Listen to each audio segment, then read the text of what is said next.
Hello, doctors and students. Welcome to the UCM podcast. I am being joined today by Dr. Bill Davis.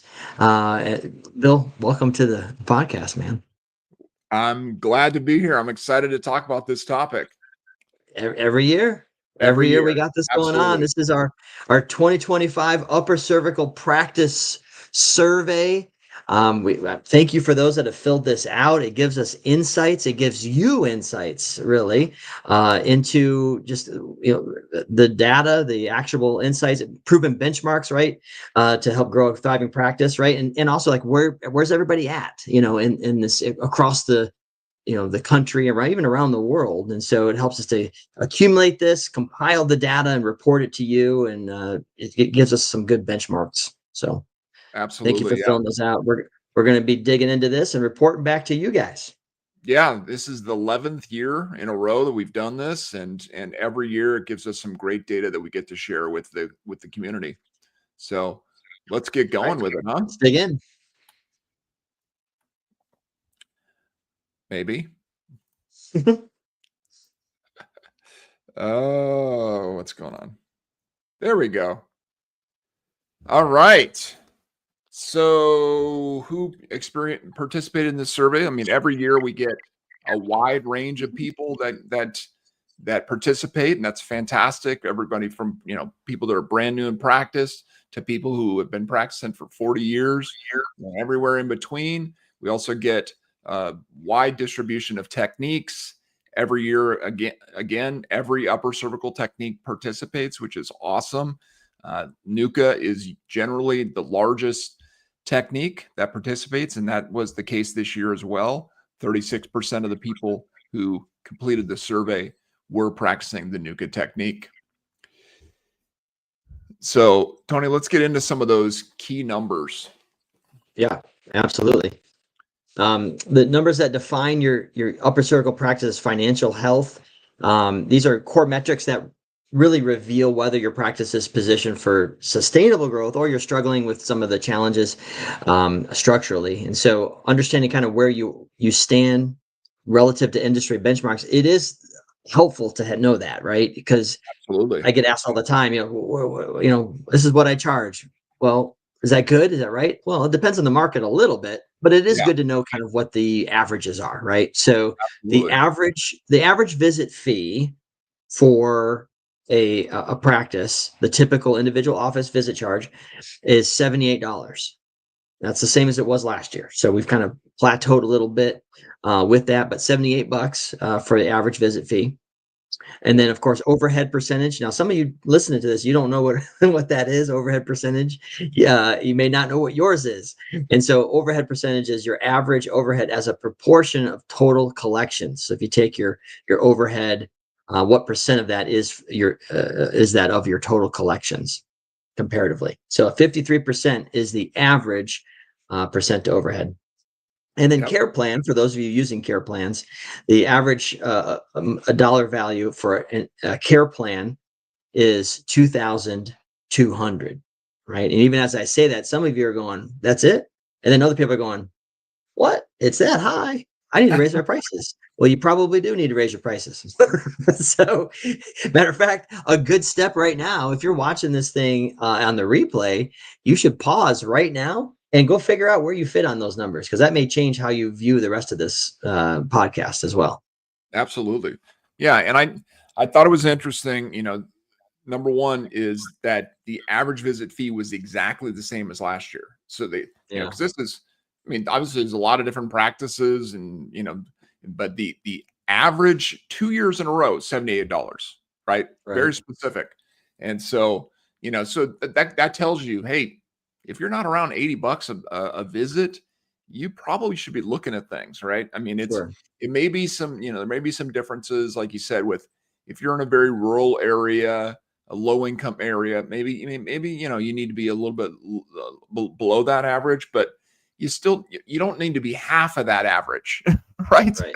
Yeah. You If you're don't need to be charging 55 40 bucks a yeah. visit, $45 a visit, right? So, but another one too that was big this year, which we had never asked about this before, and I'm so glad we did, was asking about overhead.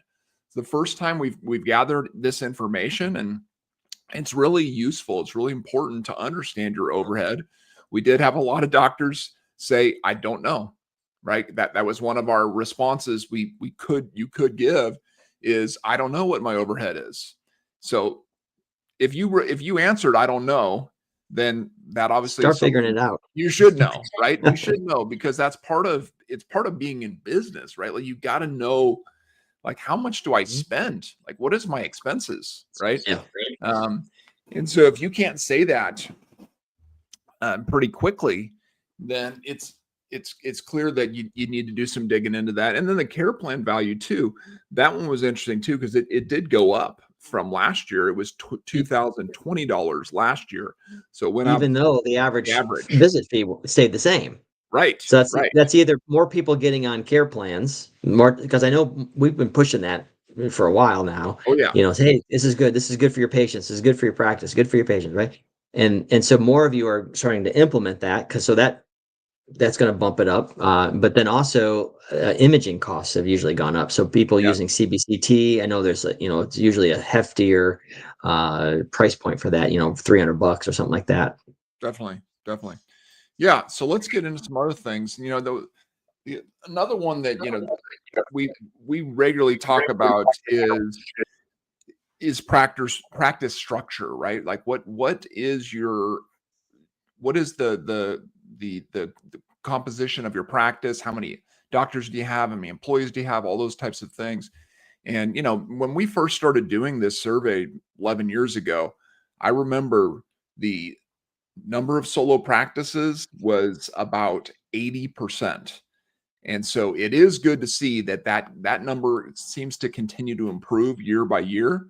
And this year it was 65% solo practices. Still, in my opinion, too high, but it is getting better, and that's a good thing. And hopefully, with some of the things that we're doing, which is with helping with associate recruitment now, we'll see that continue to improve over time. I'd love for one day for us to run a survey, and we would see that over 50% of practices are multi-doctor practices, which Right. would be cool.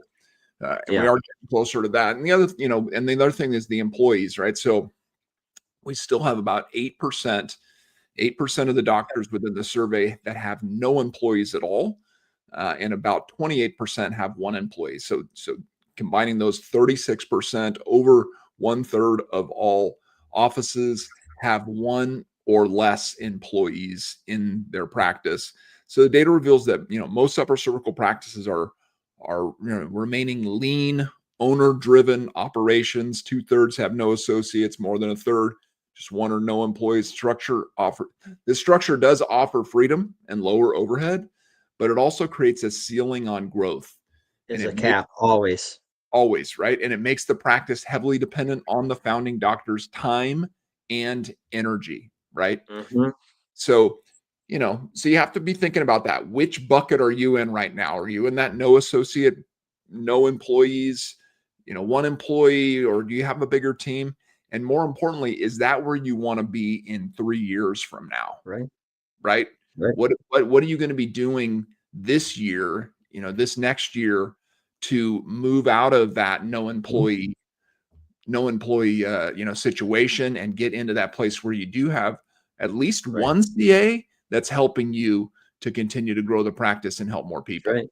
Yeah. Are you missing those phone calls? Are you able to catch everybody? Well, I answer voicemails. Well, who doesn't leave a voicemail? A lot of people are not leaving that. So, Absolutely. that you need to be maximizing your time doing only the things that you can do, right? Hands-on patients, right? Yeah, exactly. And being able to take a vacation without fear that when you come back, things are all hectic, and you've lost it's not just the cost of your trip for your family, it's the cost of being closed, when you don't have an associate. 100%. 100%. Yeah. And I mean, even with the no employees things, right? I was looking at one of the doctors in the survey collecting over $20,000 per month by themselves, right? No employee, no associate, and and that's great, I guess, but there's no way you can go beyond that. Like, I've never Yep. seen a doctor go beyond 20 to $30,000 per month all by themselves. And even that person is kind of a unique person to even get to that point by them, Right. all by themselves. Right. But But, at some point, you've got to have some help. And right. hopefully this is the year you make that decision. Key performance indicators, just some specifics here. Average new patients per month in the survey, 12 new patients per month was the average. 90 patient visits per week, that was the average. These are just vital benchmarks. It's just good to know, like, so what is the average? What are we talking about when it comes to new patients, patient visits, those types of things? And then the other thing was looking at growth, right? We always ask the question, are your collections more than they were last year? Are they the same or are they less, right? And it was a bit concerning to see that 56%, only 56% of the practices in the survey this year collected more this year than they did last year, right? So 43, almost 44% are either stagnant or declining. That's pretty high. And so that definitely tells us, hey, what can you be doing if you're in that 44% of practices that, you're collecting the same this year as you did last year, or, or you're collecting less this year than you did last year. What are you going to do differently in 2026? Right? What are some of those strategies that you're going to employ to help you to grow? Because you don't want to be stagnant and you definitely don't want to be declining. Right, Tone? Yes. Yeah. No, that's it though, You right? said it. Yeah, You but I said mean, it. you can't just expect to grow just organically. It doesn't always happen. I mean, if not, it would be 90% have grown, right? It's A lot but of times what I see is when I'm talking to people and it's like what used to work stops working. Well, then you need to start doing different things.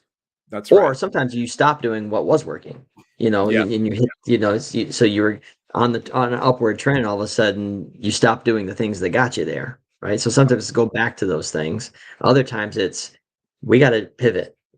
yep, We got to incorporate new ways because especially when it comes to online stuff, right? And that's more and more of a viable option. And we're going to talk about that, but that's a huge factor. absolutely. Okay, well, let's get into some of the collections data, right? So the interesting numbers and whatnot. The mean collections in there was just under $50,000. Median was 38. Lowest reported was less than $5,000 a month. Highest reported between 150 to 200,000 a month. Most common range 40 to 50,000 was that most common collections range. Percent under $20,000 per month, 18%. It's high. Percent over 75K, 11%. Right? Yeah. So what jumps out to you there, Tony? Well, the first thing I thought of is that to see that like 1 out of 5 people are under 20K, man. Like Yeah. that's wow. Now some of those new startups, I'm sure we got some new startups in there, right? Yeah. So I mean, you got to start somewhere.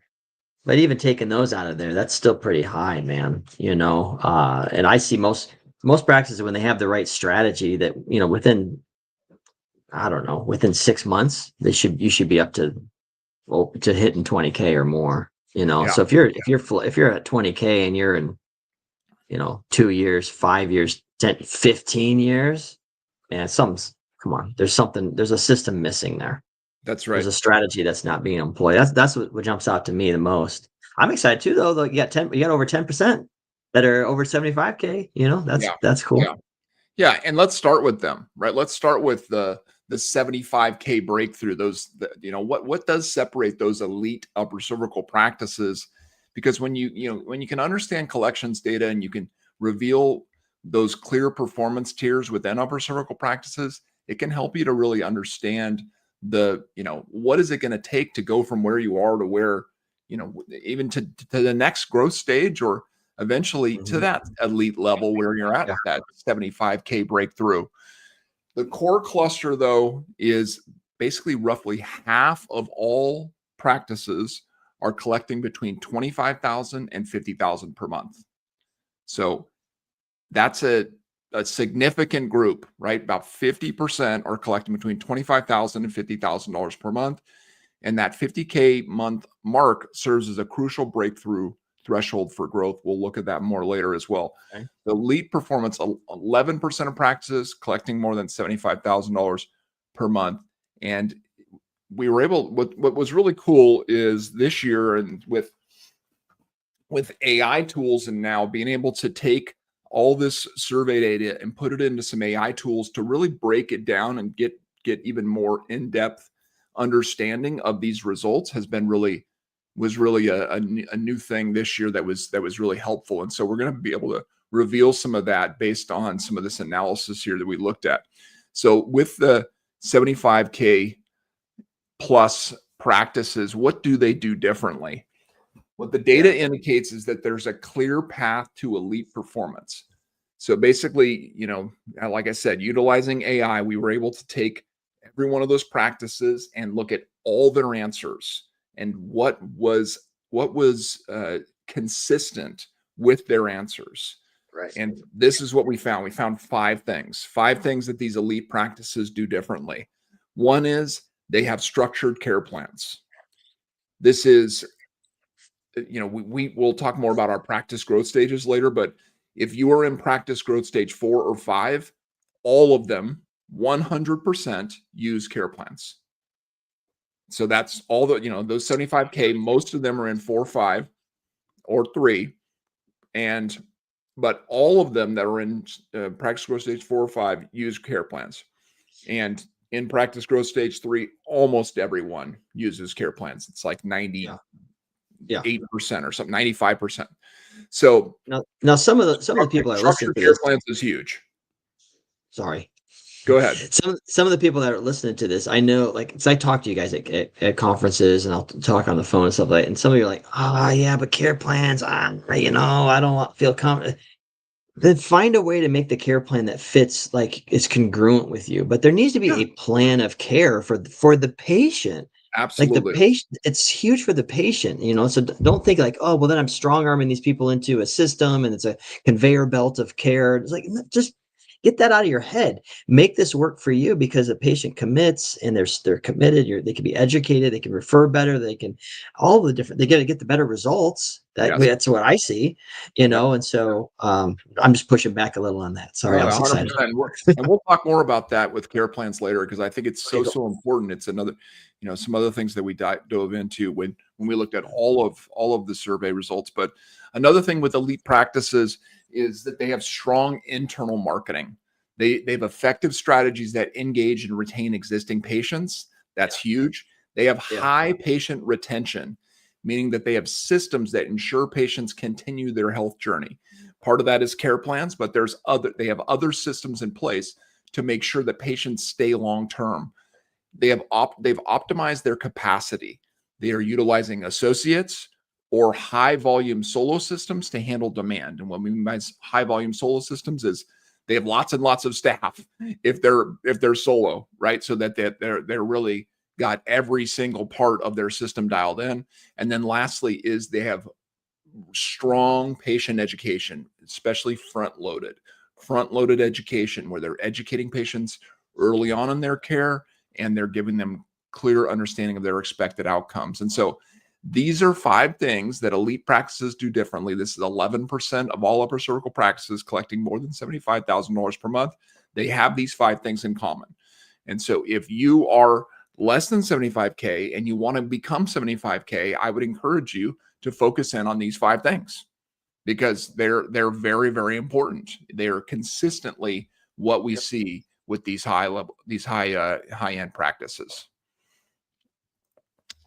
So let's get into the practice growth stages now. We have been talking about growth stages now for at least a year or longer, and what we found is, because we asked a question about practice growth stages, we were able to really dial in, how many doctors are in the different stages, what are their average collections, what is their weekly visits, what is their average monthly new patients and average overhead.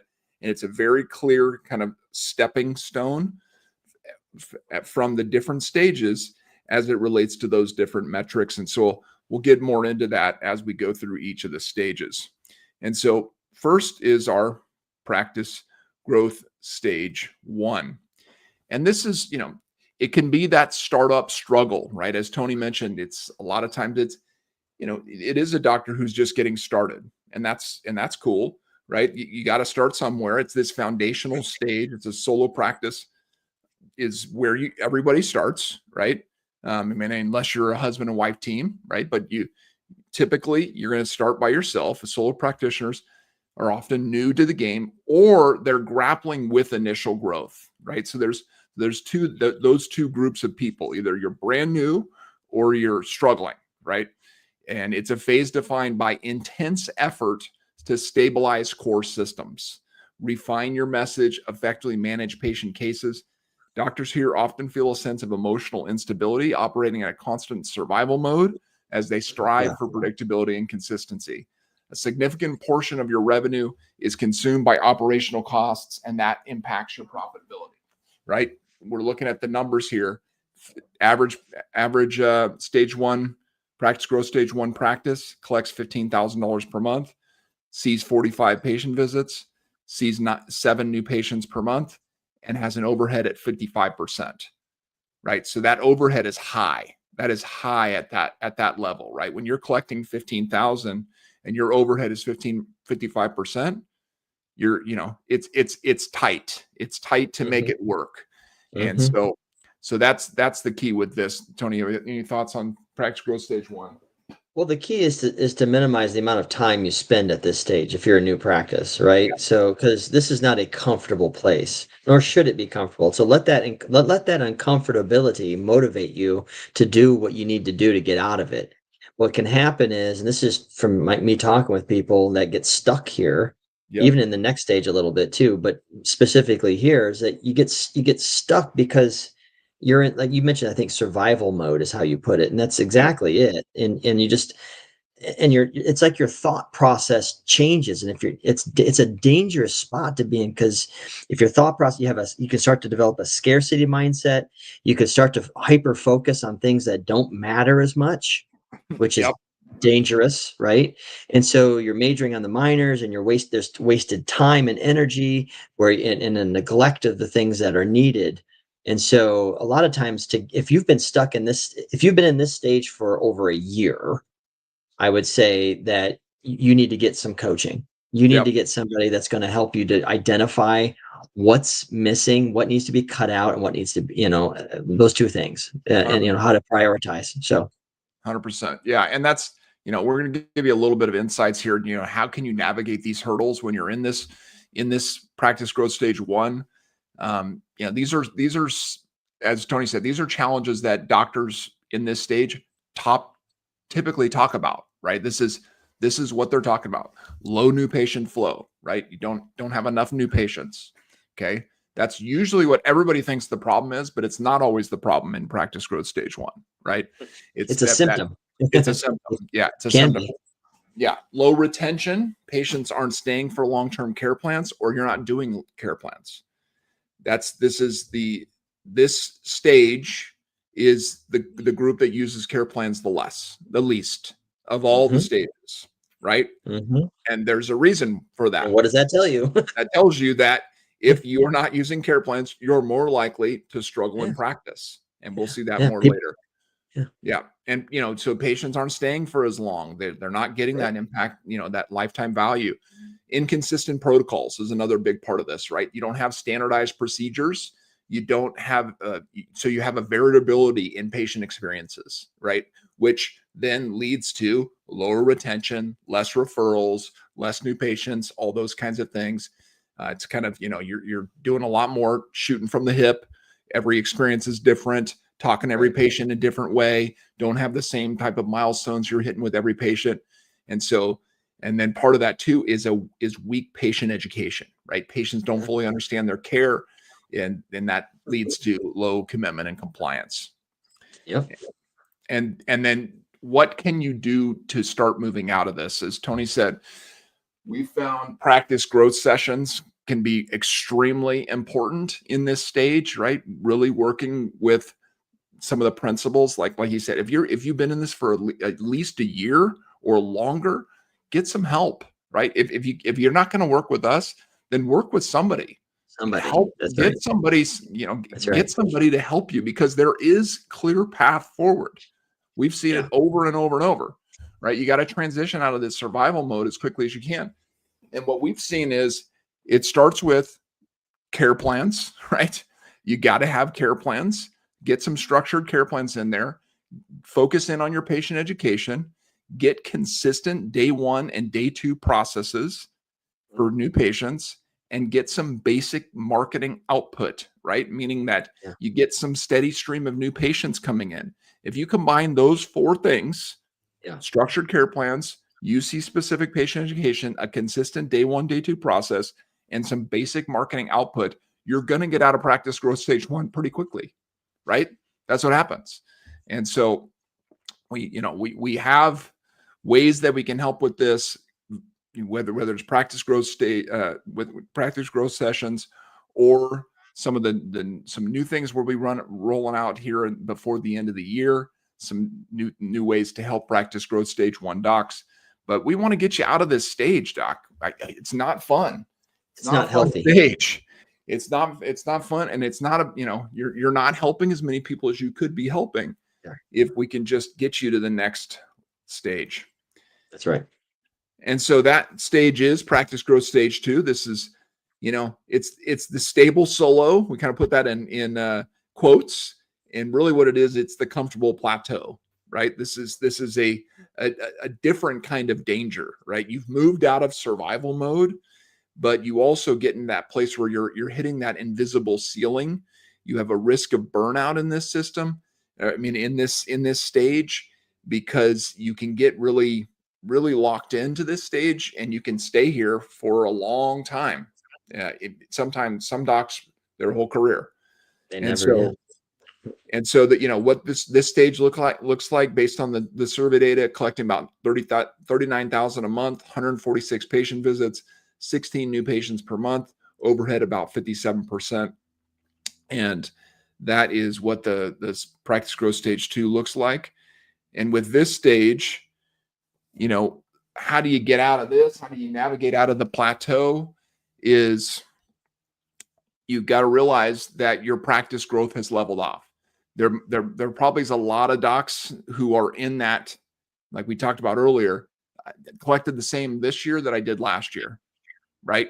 And some of that is because you cannot get past your own capacity, right? You can only see so many patients. And so an associate may be the key that you need to move to the next stage. And a lot of times docs in this stage are overworked. They're overworked and they're under delegated, right? They're doing too much themselves. It's leading to exhaustion and inefficient use of their time.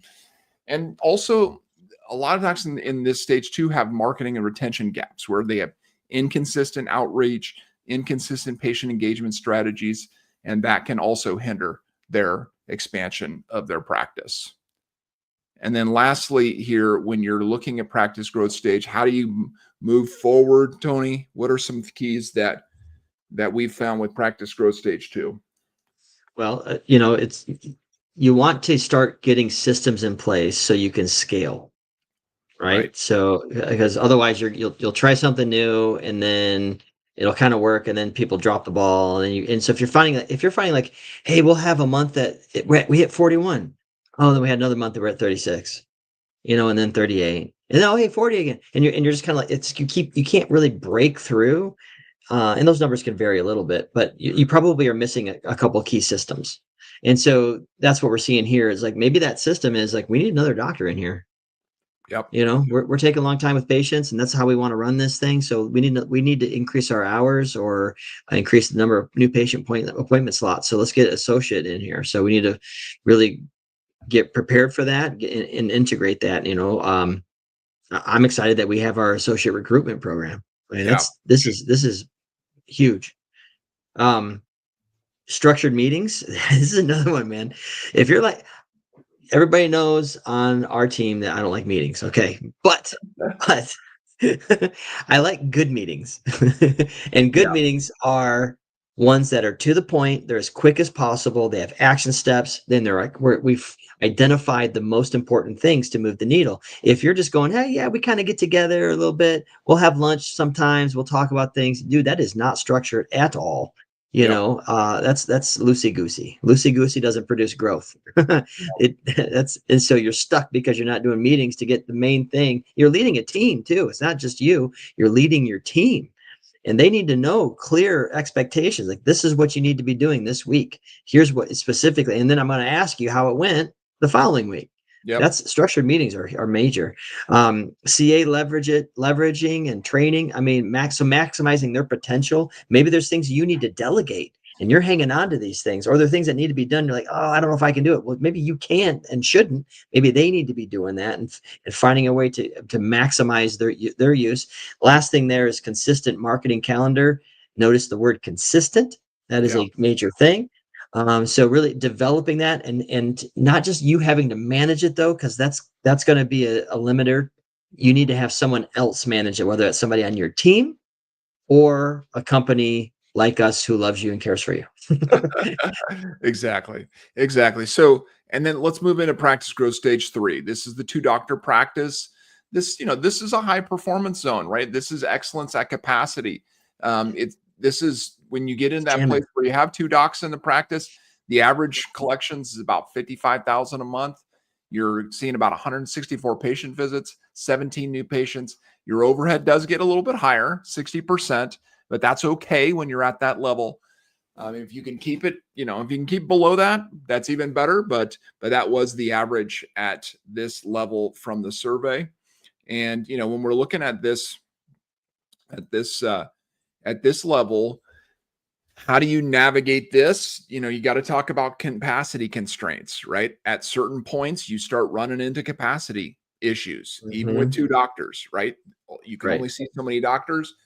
Uh, Operational bottlenecks can be an issue too, right? Maybe it's not that you have actual capacity issues. Maybe it's just your operations need to be tightened up. Yeah. You need to be running Efficiencies. more efficiently. You need to have more consistency between the doctors, whatever it may be. There's some operational things that could happen. And sometimes it's just team development and training. Like the team needs to be better trained and operating at a higher capacity in order to be able to see more people.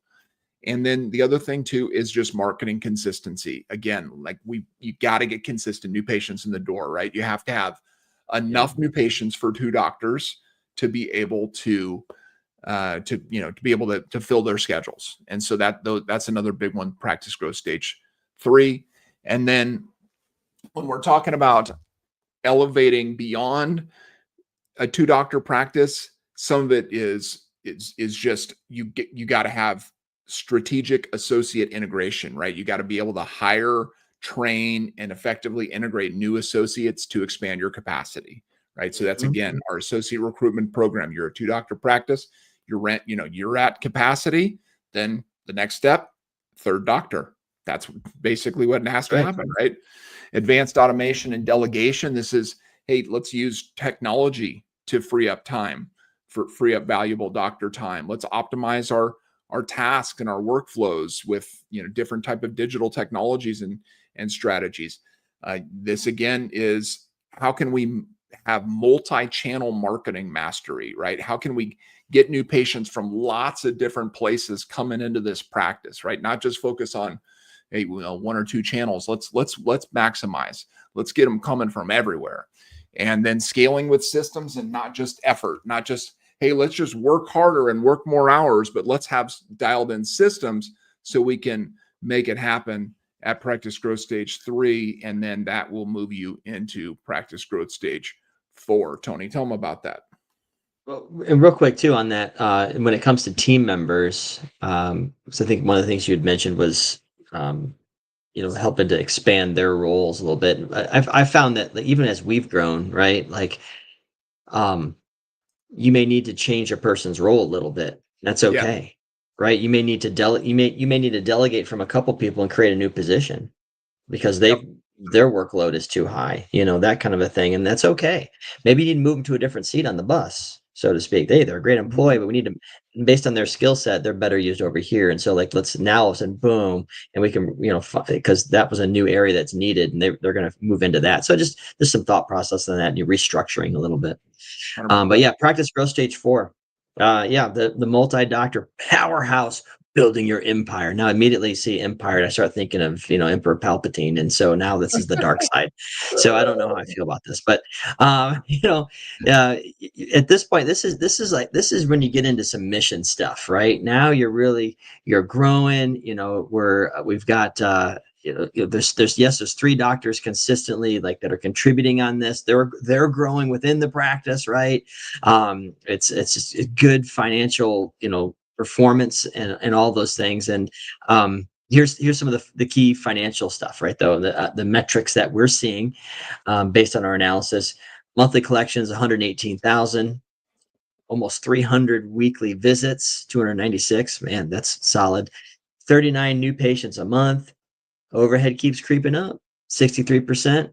And so that's always good, something to look at, but we'll get to that in a second. Yeah. And, some of the at this pathways level, to growth. Oh yeah, good. go ahead. At practice growth stage 4, really it's, what does it take to continue to grow beyond this? I mean, obviously these are doctors that are doing a lot of things right. Right. So how do they get from here to practice growth stage 5? If that's what they want to do, and that, basically that's going from 1 location to 2, what do they need to do, Tony? Well, at that point, and you've probably maxed out your location, so office space and just proximity.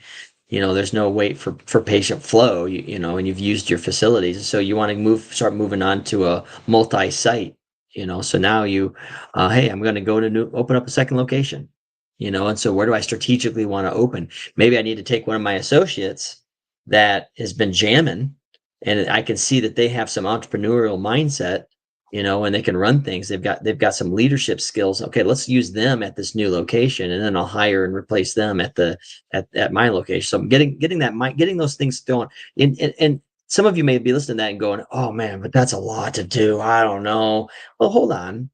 Again, if you raise up the right person, they're running it. Yeah. And that may change your role a little bit. But just maybe explore like what if. Just get some what ifs, get some ideas. It's okay to think about it. It's okay to consider it. What if? And if I were to do that, how would I go about that? And what help would I need? Or who can help with that? So there's that. Leadership development, that's that cultivating that leadership, that you're raising them up so that they're taking ownership. They being, maybe it's an office manager, they're running the office, they're running the meetings. Heck, that's saving you time. So creating leaders to lead the team. And so now you're more visionary type stuff, and you're doing the more high level things, having some robust back end systems, right? So that's optimizing and automating the administrative, the financial systems. Again, it's continued efficiency, it's continued scalability, right? So that helps to squeeze out some more time and possibly some more dollars too. Advanced marketing channels. So now it's okay. We've got this revenue coming in. We've got these collections coming in. How can we turn this? How can we invest this back into the practice or practices and really get even more out of this? Okay, hey, I've had some clients that are in this. It's like, okay, wow, this is working really well. Like, what happens if we just double our ad spend? Right. Well, let's find out. Yeah. Let's try it. Yeah. Let's see what happens. And so there's that's one way, but it be incorporating new things and that kind of a thing. So ways to expand is these are some key things. Yeah. Yeah. And, and then the last stage that was represented within our survey this year is practice growth stage 5. That's the 2 location practice. And what, this is a practice that has moved from 1 location to 2 locations and is hopefully doing that successfully. And what we've seen with this is, $115,000 in monthly collections. This is hopefully per location. You want to be I was about thinking it'd be per. 115,000 That's the per first thing I location. thought of when I saw that. Yeah. Yeah. And 376 weekly visits. So your visits have increased, right? From the practice growth stage 4, we're looking at just under 300. Now we're getting closer to 400 new patients per month at 42. And that overhead does get up there, right? You get 2 locations, you got 2 different overheads. Your overhead at 65%. But again, if you are collecting, over $200,000, 65% overhead is still reasonable at that level. And if you're at this point where you have multiple locations, what can you do to continue to grow and add maybe a third location, fourth location, whatever? It starts to become very strategic, right? You've got to have long-term strategic planning, really be thinking about new market opportunities and how you can directly, allocate your resources effectively.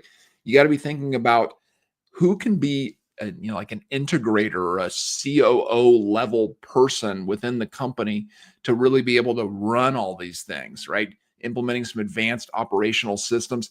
And then you got to have that associate pipeline. You got to have those consistent new associates coming into your system, preceptors and whatnot. Again, our associate recruitment program can help you with that.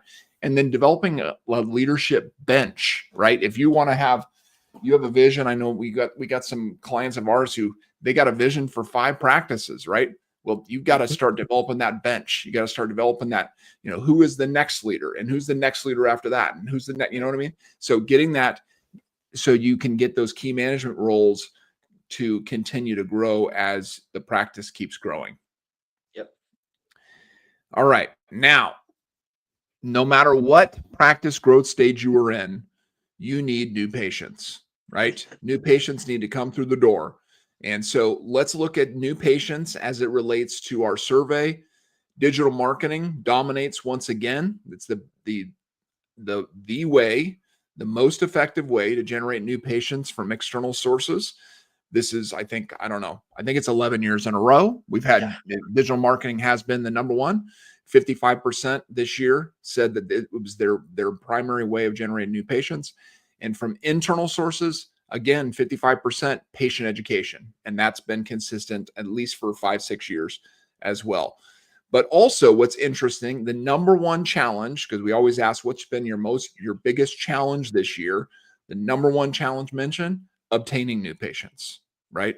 So regardless of whatever practice growth stage, 25% of the doctors in the survey said getting enough new patients has been their major challenge.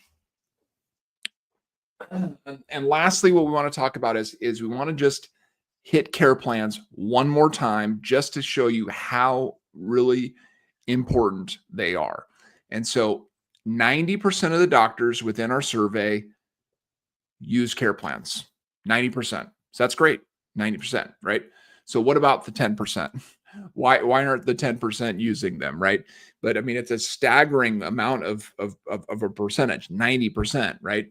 If you're not implementing and refining care plan, it's not just an option anymore. It's a strategic imperative. And I'm going to show you why that is. Let's take a look at the actual data from our survey. The care plan success formula, what the data reveals, right? So based on our survey, care plan users, so those 90%, they are driving growth and high performance. 90% of the profession, they dominate all high collection brackets and all high volume brackets. They achieve every advanced growth stage practice or stages 3, 4, and 5. Every single one of those stages dominated by care plan practices, right? There's no multi-doctor and no multi-location practices within the survey that do not use care plans. It's essential for a multi-doctor or a multi-location practice. It allows scalability. Yeah. That's what it is. It's predictable revenue and scalability, right? It correlates using care plans correlates with better retention, higher patient visit average, PVA, ensures predictable revenue streams and financial stability, right? That's right. This is key. If you are in that 10%, doc, I'm telling you, it will change everything in your practice. You just implement this one thing, because what we see is practices that do not use care plans, they face significant limitations. Non-users are more likely to be stagnant and have limited reach. They are clustered. So doctors that are not using care plans, they're all clustered in the lower growth or plateaued stages. They rarely show strong financial performance, and they have a failure to scale. They don't scale beyond basic solo practice operations. They lack foundational systems for expansion, and they have unpredictable and unstable operations. They operate with less predictability, less stability, more erratic revenue patterns, and more increased financial vulnerability. So, Doc, I don't know how else to say it other than if you don't use care plans, please start using them. It makes Yeah. a huge difference in your practice. Like Tony said, figure out how it's going to work in your practice.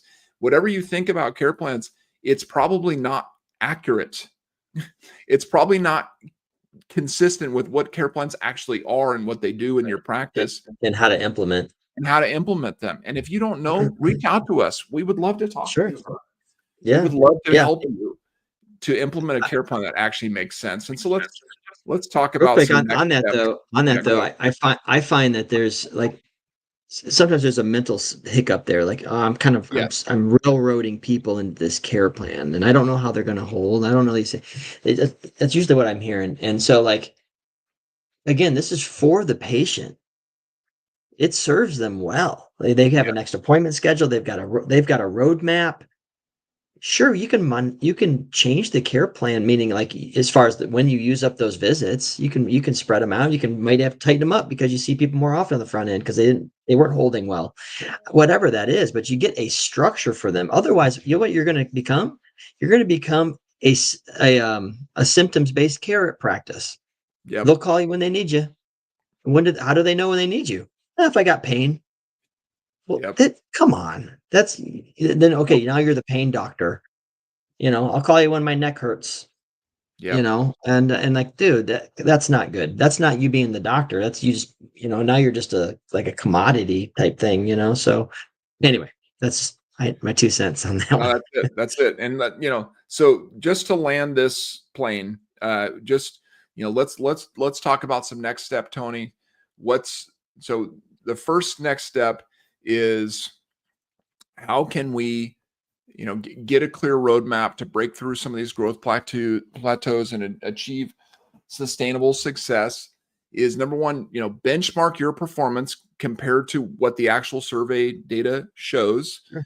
Yeah. Optimize your growth engines so you can unlock your full potential. And so the way that you can do that is you can go to ucmgrow.com/2025 survey, ucmgrow.com/2025 survey. And when you go to that link, you'll be able to download the full Right. results, right? The whole breakdown, the whole analysis. It's really, really good. And it will give you really clear understanding of what is going on with upper cervical practices in 2025. So again, ucmgrow.com 2025 survey. That's where you can get the full survey results. And then lastly, Tony, what else could a doctor do? Well, so the reality is we want to help. Yeah. However we can support you, right? And get you a game plan. So I've had some conversations. We just have a few conversations. The doctor leaves going, okay, hey, I appreciate that. I think I've got some people on my team that can help with that. Cool, great. Let me know if you have any questions. And then some of those circle back. Or maybe it makes sense for you to delegate these things. And so but it all starts with that first conversation, just like when a patient comes to you, that it starts with that initial consultation and exam. And that's where we'd like to go with you if you're not a current client already, of course. So we can just kind of, get in touch with one another and really pinpoint your practice's bottlenecks. We'll figure out like, hey, here's the top issues that you're facing right now. Here's how to fix them, right? Craft a plan for you so that you have a roadmap. It's our care plan for you for your practice growth and in some cases healing. Practice. We need you to be, there's and when you solve those problems, that your practice is really becoming healthier and it's healing in some ways it's been neglected. And so having a growth session is key, so we can really just discuss these things together and work out a game plan. Yeah, absolutely. So we have a limited number of these. Tony only has so much time in his day, but we would love to be able to talk with you before the end of the year. And so go to Yeah. ucmgrow.com, schedule a 2026 growth planning session, right? What can you do in 2026 to move the needle and go beyond just analysis to real results, right? How can we get you there? How can we help you? What's the best thing for you Yeah. to be Yeah. able to move the needle, move you in the right direction So go to ucmgrow.com, secure your growth session now, get on the schedule before the end of the year. Let's put a plan in place to help you keep growing into 2026. And as we always say around here, Tony, Go go team team Upper Upper Cervical. Cervical.